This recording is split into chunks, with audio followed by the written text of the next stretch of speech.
Okay, let's unpack this. Welcome back to the deep dive. Glad to be here. Today we are diving into a pool of sources that is, it's frankly highly combustible. That's a good way to put it. We've got this fascinating and at times pretty jarring blend of prescriptive attraction mechanics from popular online channels. Right. And that's sitting right alongside some deep psychological research from, established relationship experts and health specialists. It's all centered on these really elusive topics: attraction, desire, and intimacy. It's a really tension-filled stack of material, for sure. And our mission today is to, chart that conflict. Okay. Because we have advice that focuses purely on these psychological triggers for short-term attraction. The whole performance aspect. The game. The game, exactly. And then we have the principles you need for long-term emotional sustainability and, genuine sexual health. We're basically analyzing the gap between what builds an initial spark and what builds a fortress. And it's fascinating because one set of sources, they explicitly promise to reveal the gap between what women say and what actually creates attraction. That is a very bold claim. It is. It implies that surface communication is often meaningless.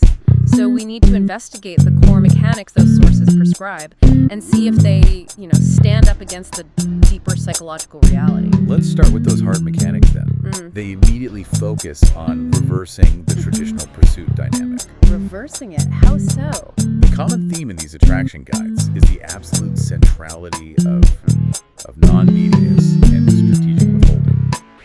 The man is positioned as the valuable resource. A prize to be earned. The prize, exactly. I see. So you have to actively avoid just showering her with attention or validation right from the start. That's the key takeaway. Yeah. This advice, it's deeply rooted in the psychology of scarcity and investment.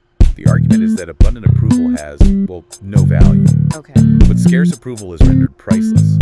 If you're available 24/7, your time, your praise, it doesn't mean much. So the mechanism they describe is that women supposedly become obsessed with earning validation from men who withhold it or are really critical. Selectively critical. Yeah. Focusing praise only when genuinely impressed and just staying neutral the rest of the time. That feels pretty intense. It sounds like you are actively forcing a state of pursuit. But if you're playing hard to get, how do you prevent the woman from just moving on? Well, the sources claim that this pursuit itself is what creates the investment.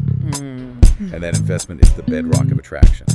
The goal isn't to be unavailable, it's to be selectively available. And this selectivity, it extends directly into the conversational dynamic. Through what they call emotional challenge. You got it. So constant agreement being a yes man is what kills the dynamic. Exactly. The sources are very, very clear. Constant agreement is boring, but emotional challenge is intoxicating. Intoxicating. Yeah. Challenge is defined as a critical signal of strength and independent thinking. Attraction, they argue, builds when men push back on her emotional reasoning or question her thinking. So you're engaging her intellectually and emotionally rather than just constantly validating her to, keep the peace. That's the idea. The key isn't to be argumentative. Right. It's to show you possess an independent frame of mind. Right. You're not trying to win the argument. You're just showing you have a reality that isn't dependent on hers. Because if she senses her reality is your only reality, the challenge just vanishes. It's gone. Precisely. Now, to keep that sense of dynamic uncertainty, we move into the realm of strategic unpredictability. Okay, this is the part that sounds the most like training a rat in a Skinner box, if I'm being honest. I know what you mean. The sources suggest the behavior that makes women hunt you is this strategic unpredictability in your availability and your responses. Right, like sometimes you reply quickly, sometimes hours pass. The goal is to keep her off balance and engaged. It sounds cynical. It does, but the underlying psychological principle is sound.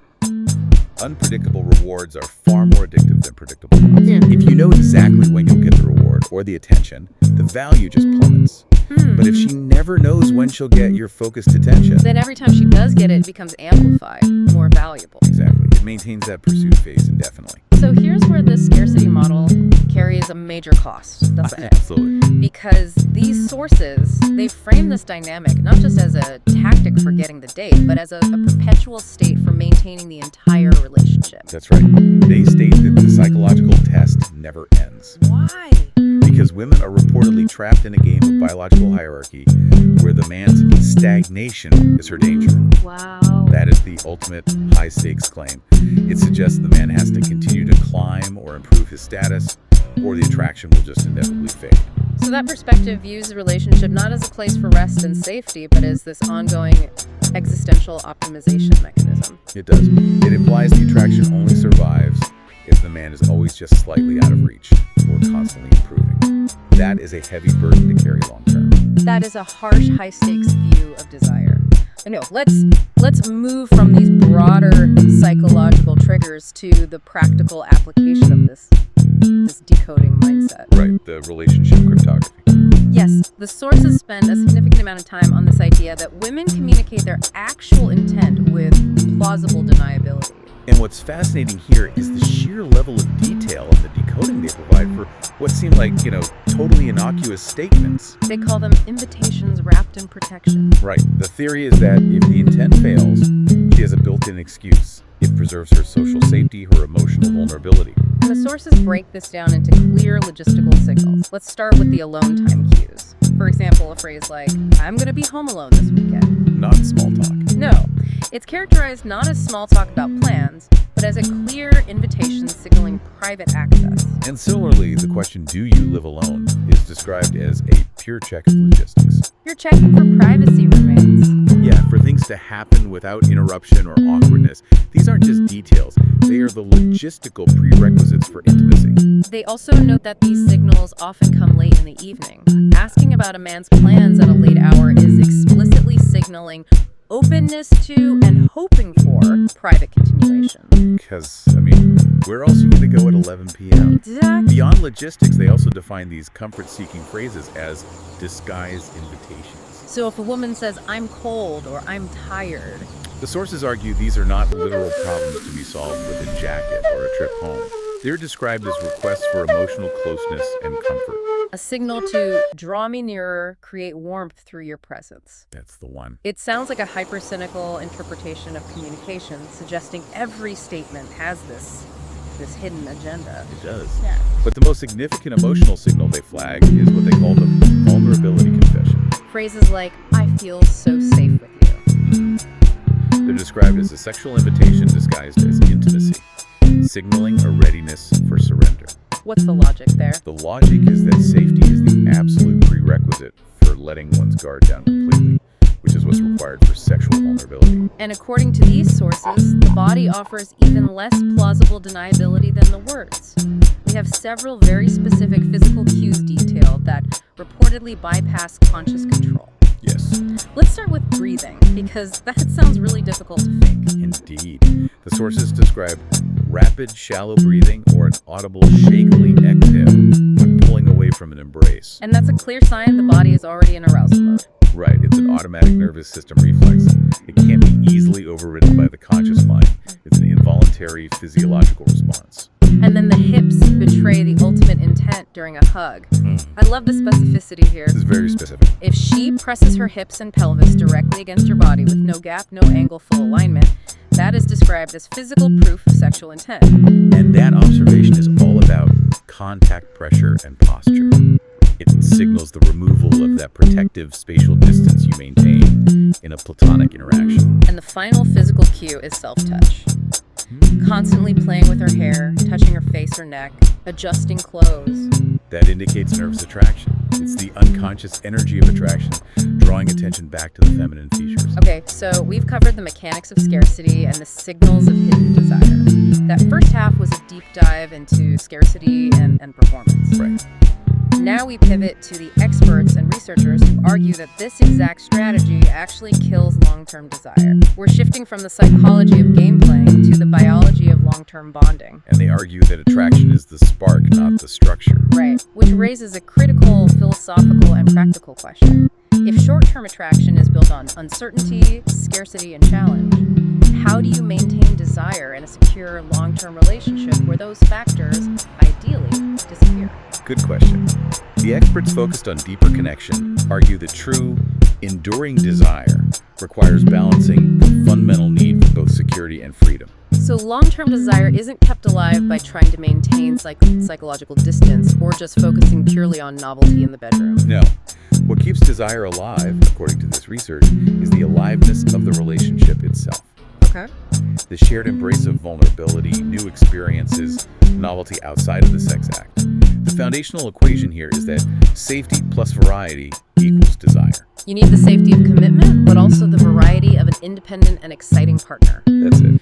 And to understand how to apply this to intimacy, we really need to talk about the fundamental biological differences in the arousal system. This is a point the sources were very clear on. It's crucial. The source material clarifies that the female arousal system is slow. It's mental first, physical second. So it takes a significant amount of time, like 15, 20, even up to 30 minutes.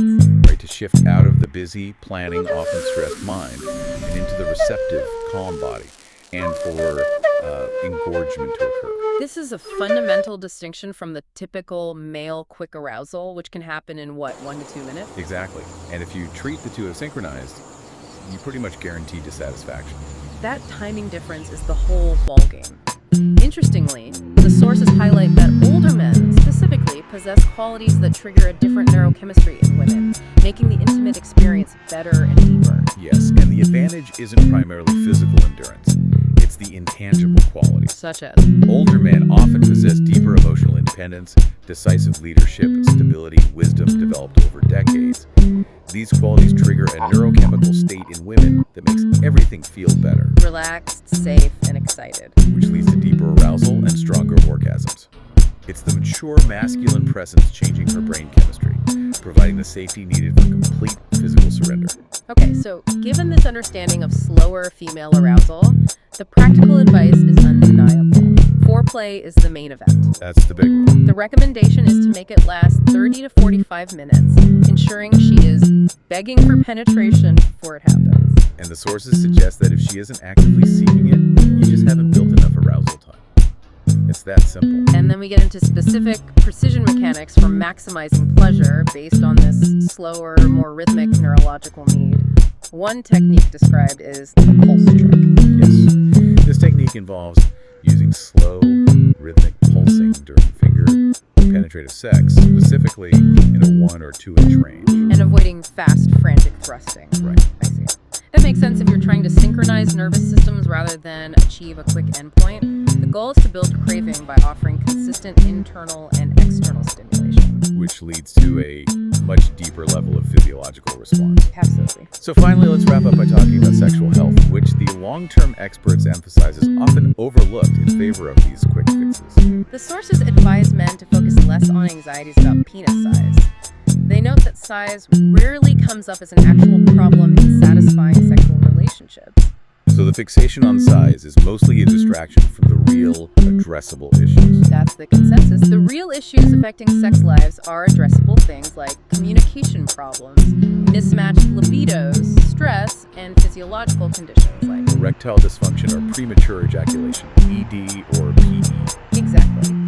The advice is to focus on addressing those underlying issues, like your overall physical and mental health. A very tangible recommendation, often overlooked by men, is the practice of pelvic floor exercises, or Kegels. How do Kegels apply to men in this context? They are known to dramatically improve control against premature ejaculation. Okay. And also provide stronger ejaculation force, which increases pleasure for both partners. It's a simple physiological adjustment that has significant downstream effects on confidence and performance. Which ultimately feeds back into that positive neurochemistry we talked about earlier.